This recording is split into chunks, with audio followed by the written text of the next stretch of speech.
think about the generations and to say we want to make it a better place for our children and our children's children, so that they know it's a better world for them and think they can make it a better place.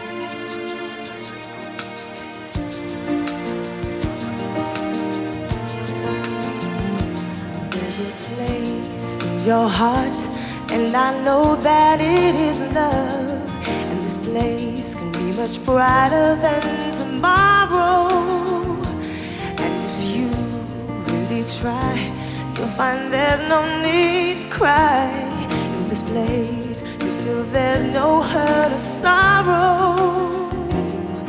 There are ways to get there if you cared enough for the living. Make a little space and make a better place. Heal the world, make it a better place for you and for me and the entire human race. There are people dying. If you care enough for the living, make a better place for you and for me.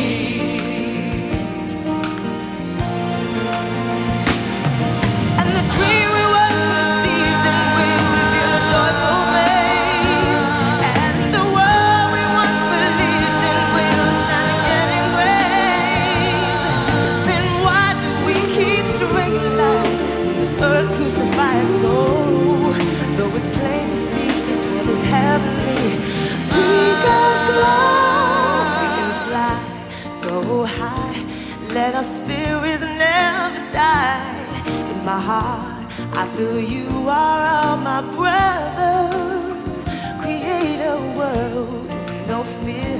Together we'll cry happy tears. See the nations turn their swords into plowshares. We can really get there if you cared enough for the living. Make a little space, or make a better place. Heal the world, make it a better place for you and for me and the entire human race. There are people dying. If you care enough for the living, make a better place for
family, myself, fans, friends, nieces, nephews, sisters, brothers, I would like to thank everyone for coming out. As you know, I'm lost for words. I was his voice and his backbone. I had his back, so did the family. But we thank you. That's all I can say. We thank you very much.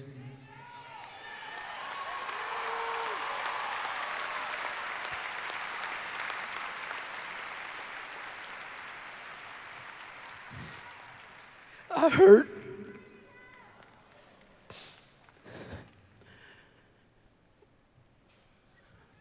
I, I stand here trying to find words of comfort, solace, trying to understand why the Lord has taken our brother to return home from such a short visit here on earth. Michael, when you left us, a part of me went with you. And a part of you will live forever within me, but also a part of you will live forever within all of us. Michael, I would treasure the good times, the fun we had, singing, dancing, laughing. I can remember when we used to come home from school and we would grab a quick bite to eat and we'd try to watch the Three Stooges, as much of it as possible before Mother would come in and say it's time to go to the recording studio. I also, Michael, remember a time when I went into the record store and there was this man purchasing a lot of CDs, and he would go and grab another batch of CDs.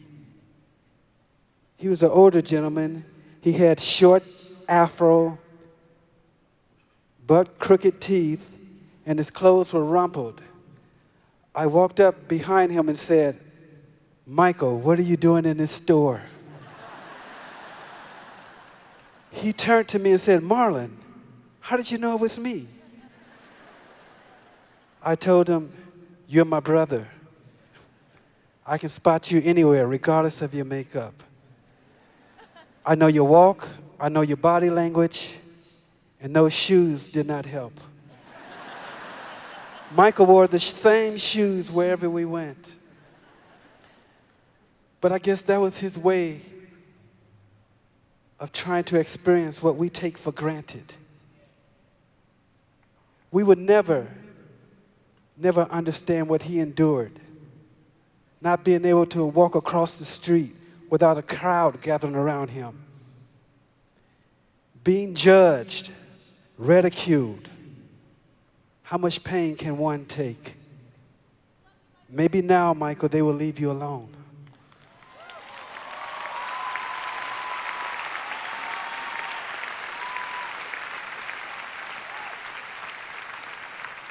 Michael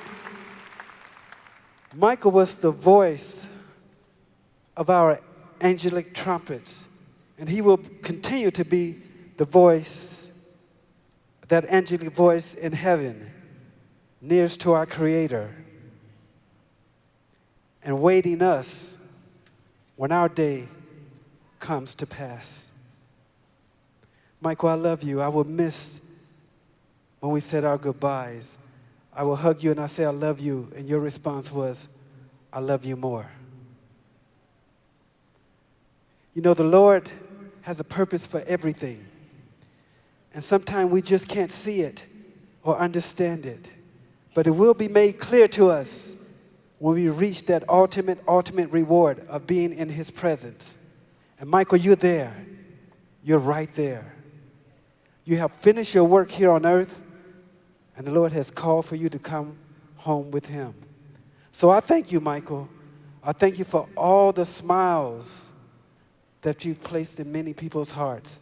And I thank you for everything that you've done for others across this globe in the Lord's name. And I have one request, Michael, one request. I would like for you to give our brother, my twin brother, Brandon, a hug for me. I love you, Michael, and I'll miss you.